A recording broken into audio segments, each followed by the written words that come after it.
Welcome to our 6th episode of Navigating Today's Normal, the Connected Mind and Body. Today, Bethany Zaro and Marcy Rand will present Maintaining Happiness in Today's New Normal. They will be identifying ways to stay happy and keep your health and well-being intact while surviving this pandemic. They will share observations from their professional training and daily human services practice and recommend 5 simple steps to maintaining happiness. Bethany is the Director of Human Services for the town of New Canaan.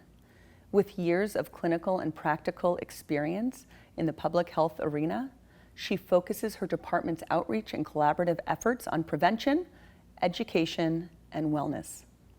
As the telehealth program coordinator for the past 6 years, she has engaged over 300 seniors in becoming more mindful of their daily activities and monitoring their vital signs.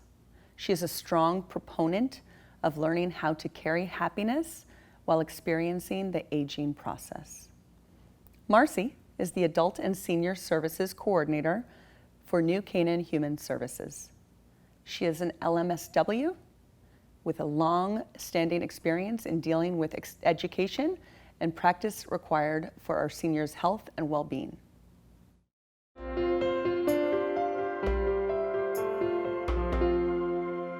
The COVID-19 pandemic has put a wrench into everyone's daily lives.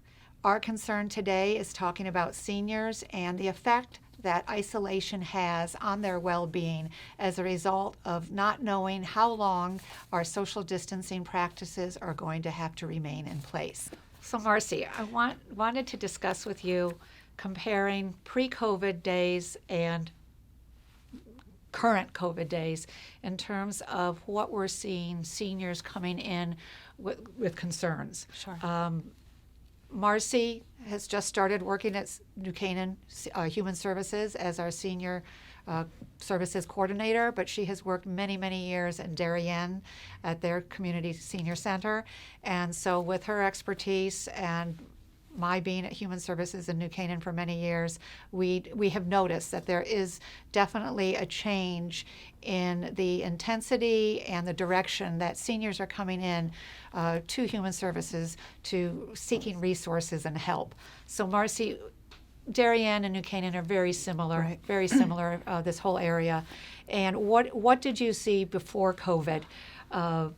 As your typical senior Right. during the week coming into the center. I think that's what's so drastically different now. The lack of social time with each other. You know, to be able, I find it in myself as well, just to be able to stop in at a senior center or to stop in at a friend's house and have a nice social hour with each other. You know, I think there's a sense of loss to that we all thought was going to last a week or two and it would be better.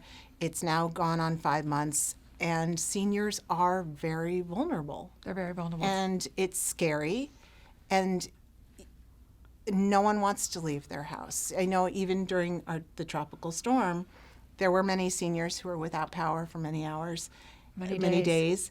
And we had the ability to find a hotel for them, and even going to a hotel was petrifying. So it is like a self-isolation, but it's a horrible feeling. And loneliness is devastating for anyone, but for seniors who are home alone. It adds another layer Yeah. on top of already the isolation, which can lead to loneliness, and the loneliness leads to physical and mental decline. Research has definitely shown that over and over again. So our concern is during COVID, all the senior centers and the libraries and even the men's club in New Canaan, all those socializing aspects of what make our community so strong, everything was stopped. Right. And now slowly what's happened is technology, we have found the silver lining through technology, but the issue is seniors becoming comfortable with technology, such as Zoom. Right. Right now, their landline and watching television, That's their technology, and we're trying to find ways to navigate and bring them socializing techniques through those two ways, but also it's the Zoom meeting. It's becoming more current technically, so that Lapham Center, it now has many, many classes on Zooming, and so you can go on your computer or your iPad or your phone, some type of smart technology, and you can see people. Yes, they are also in their houses, but it's a face. And it's a face without a mask on, and you can see emotions, you can say hello, you can see verbal and nonverbal communication, and that this is so detrimental to someone's psychological, mental well-being.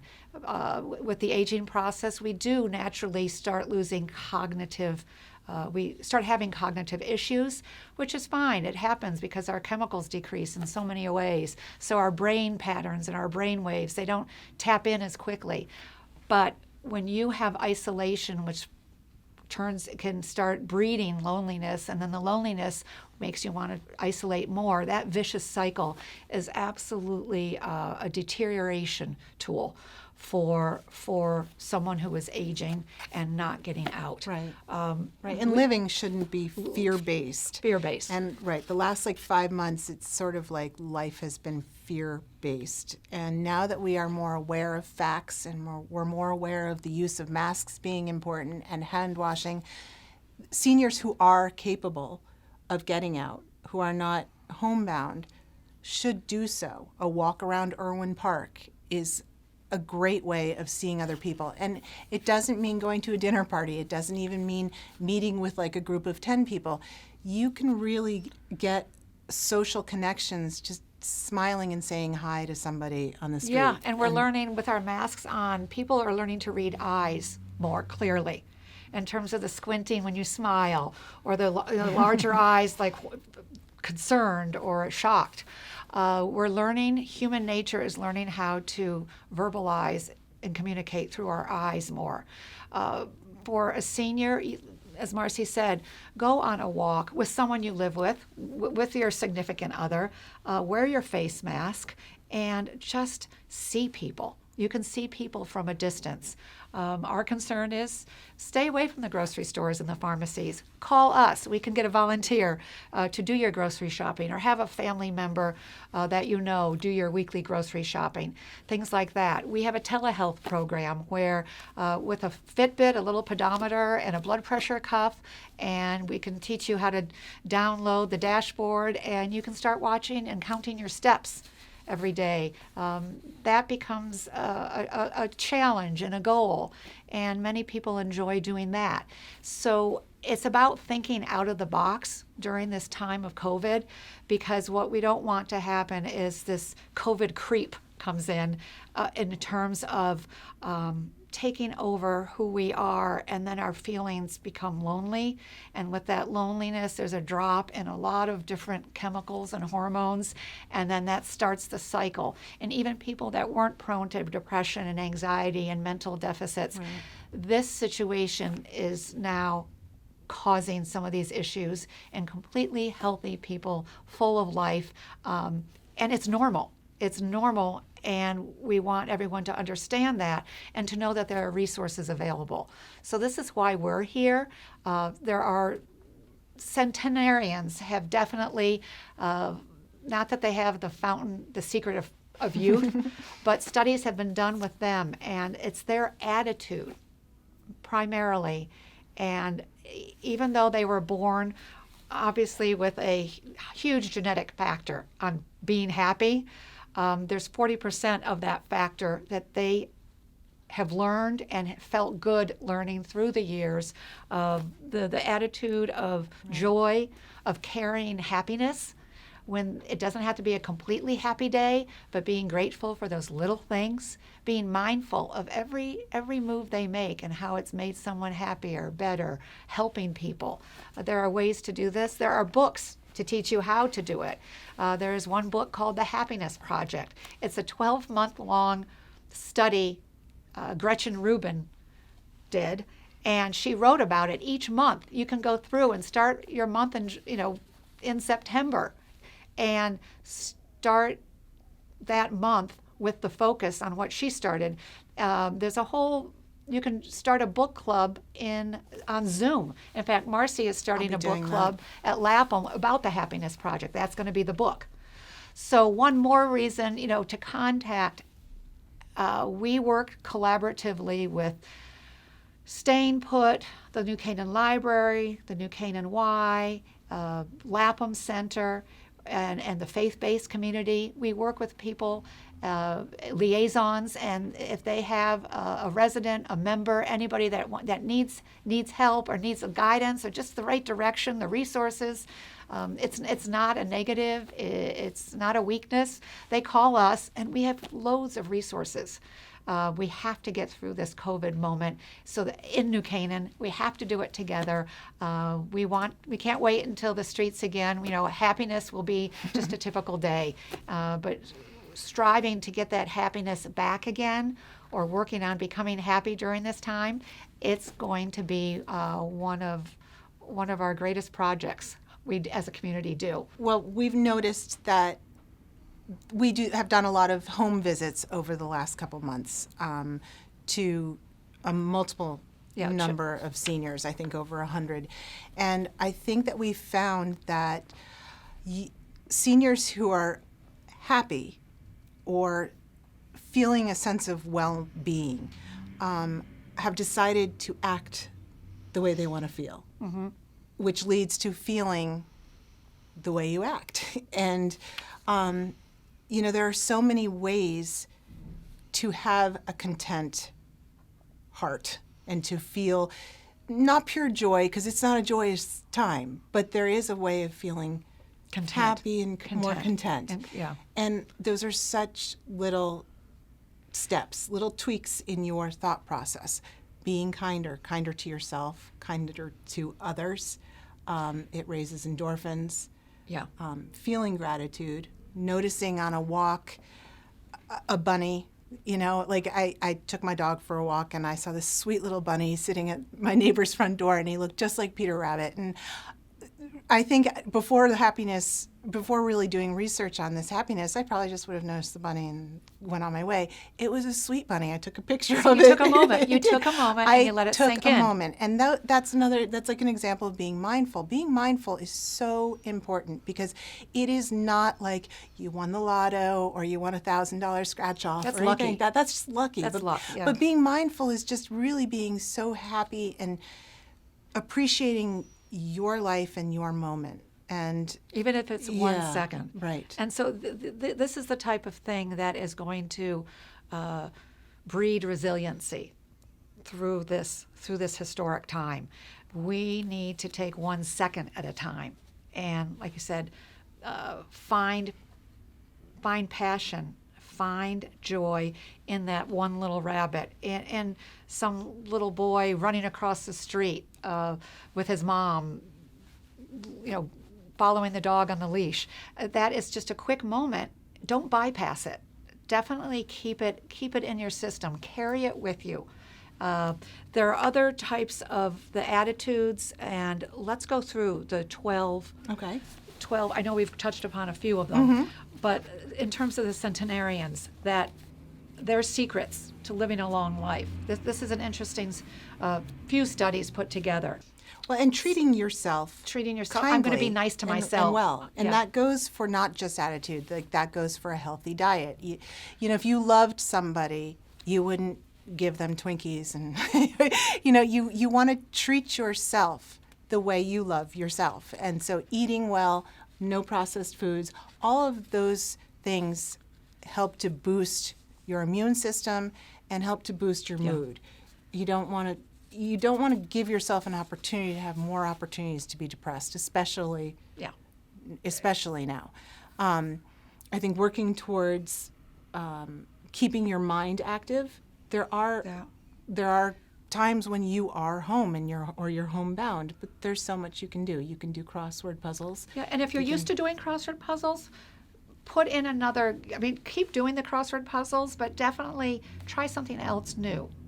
Try something else, a numbers game, a memory game, things like that. So it draws a different part of your brain to work, and just having that different path awakened in your brain, it's like it's a mental exercise, just like physical exercise, and getting fit.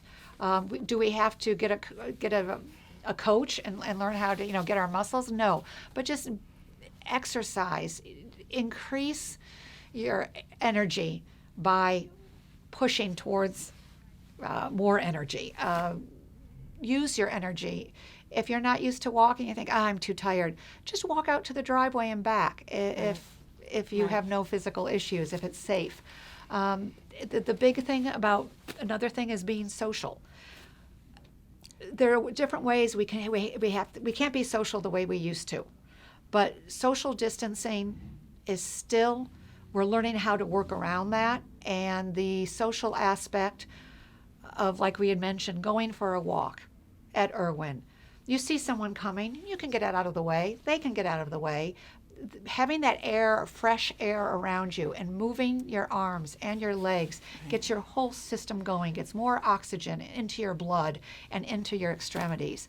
That scientifically increases your chemicals again, and it gives you a better outlook because your brain is an organ. I think you realize you're not alone. Yeah. You're not alone. You don't even have to talk to anyone on the street, or you don't have to talk to anyone at Irwin. Yeah. But you do feel as though you are part of a community. And being part of a community, you are part of a community. Yeah. And you feel... And it brings life. It you brings aren't as life lonely. to you. You are not, yeah. And tune into the times. I mean, we do have a couple of New Canaan newspapers, or else if you go online, the news, read your newspapers from page to page, from cover to cover. Get magazines. There are ways of staying current. Go get a People magazine and see who the new movie stars are. Things like that. New names in your head. That tuning into the times and staying current, you'll be amazed at the conversations you can have with your children and your grandchildren. Another important thing is to stay safe. Staying safe, there are a couple of meanings to that. Right. Staying safe physically, this is what we're doing right now, is we're social distancing while decreasing our isolation. I mean, it's a fine line, but you can stay safe. There is protocol. They're finding out more and more about COVID, and going out for a walk with fresh air actually does better than staying at home in the stagnant air. Just so you can still see people. And then knowing your numbers. It's good to know your physical numbers, your blood pressure, your vital signs, but also your numbers such as all of your emergency contacts. numbers. 911, making sure. Prepare your home, I think, is also super important, especially if you're living alone. Preparing your home for fall prevention, preparing your bathroom for, to avoid Decrease the fall bathroom risk. injuries. Make sure your smoke and fire detectors are working and your carbon monoxide detectors You can call are the fire working. department, and they will come, and they will even give you fire smoke detectors and carbon monoxide detectors. The community is here to help. So, And all of those things only help you feel better. Yeah, sense of community. You can rest You're not easy, alone. and you're part of a community, and people care. Yeah, the financial affairs. Nobody's business but your own, but to make sure that those are in order and you know where everything is and you have a plan, things like that, because that creates stress. And most of know your current bank statements, things like that. It keeps you in control. And as we age, there is a sense of loss. We start losing control, but we have to understand that aging is unavoidable, but we can accept it. But we want to make it acceptable. And that is a whole community of trying to fight ageism. Ageism is the feeling that aging is a weakness, but it's something out of our control, and we have to honor it. We have to value it and realize with that age comes wisdom, expertise, history in the making that we've watched. That is all positive. And so that being said, we need to switch our minds over to what the aging process, what it can mean. And it can mean joy, and positive experiences. But we have to get that negativity out and that positivity in to start realizing that there is good to all of this. The other thing is sleep. So the lack of sleep, I mean, we've all had moments or weeks when we haven't slept and we find ourselves irritable, short-tempered, just Eating a lot of sugar because miserable we're tired. We're person trying to, be we don't around. realize it, but we're Right. craving sugar. Right. And that sugar is not good for the body. Right. For so many and reasons. then true, like insomnia, if it goes on long enough, can actually change your mood. You can become depressed. You can have anxiety. So it's super important to not only practice good happiness hygiene, to practice good sleep hygiene. You need to have a routine and you need to stick with it. Turn off your TV and your iPad and your phones, and get your exercise and get your sleep. Yeah, think about the day you had. Lie in bed. Think about the day. Assess it. Remember, think about you've got a camera on your life and look it over. Do the reruns at nighttime in your sleep as you're going to sleep. And it's just a time for calming down and assessing your day and thinking, well, maybe tomorrow you're going to try this or that. But it's learning to live with yourself, not running away from yourself. And once you start living within yourself, you start watching yourself more and start wanting to change the negative and feeling good about the positive. Right. But it's a slow process, and that's why it's not like I'm going to do that this weekend and come out of this on Monday a brand new person. No. When COVID is over, you can look back on it and think, wow, I had a self moment, and I've got good times ahead. Because we are going to get out of this, and we want to get out of it. We want to have the resiliency, working with what we have now, building resiliency because of the unknown. And when this day comes and social distancing, everything is lightened up slowly but surely, we're going to come out of it slowly, but we can build our resiliency slowly too. And each day we get stronger. Coming out of COVID, we're going to come out even stronger on the other side. Right. I think if there are times when you just feel like you're not feeling okay, And you're running out of ideas. and there's no we are a font of resources. Yeah. If we don't say so ourselves. Yeah. But we do want to see you, and we can help. There is so much out there. There are Zoom classes at LAPM that you may not even know exist. There is the men's club. There is the library. There's the Y. The library is now open, and we are here. So you can make an appointment, and we will love to talk to you. And everybody has a different story, and so there's no judgment. Everybody has a different life, and we're going to listen to yours and pull together what our experience of other experiences of others, and maybe we can come up with something. But just coming in and calling us is socializing right there. And we love this community. We love talking to everybody, and this is what's going to get us through. This is building resiliency. This is using the town's resources and knowing that we care. Right. We're And here, so feeling it. use us. We're here, yeah. And we really, honestly, it's genuine. So please, please give us a call, make an appointment, come in. We will keep our distance. We will have our masks on, but we really, really would love to see you. And there's also the Get About. If you are homebound and you do not have transportation, we can arrange it with the Get About to come and pick you up and then take you home. So it might be an outing. It might be an outing that just pops into your head one day, and just know that we're here Monday through Friday, 8 to 4. I'm reminded of the words of President Franklin Roosevelt in the dark days of the 1930s. All we have to fear is fear itself. Well, these are and can be fearful times. And while they won't last forever, they are the times with which we have to deal now. However, I'm also reminded of two old songs. Perhaps you're familiar with them. Move your feet to the sunny side of the street and accentuate the positive.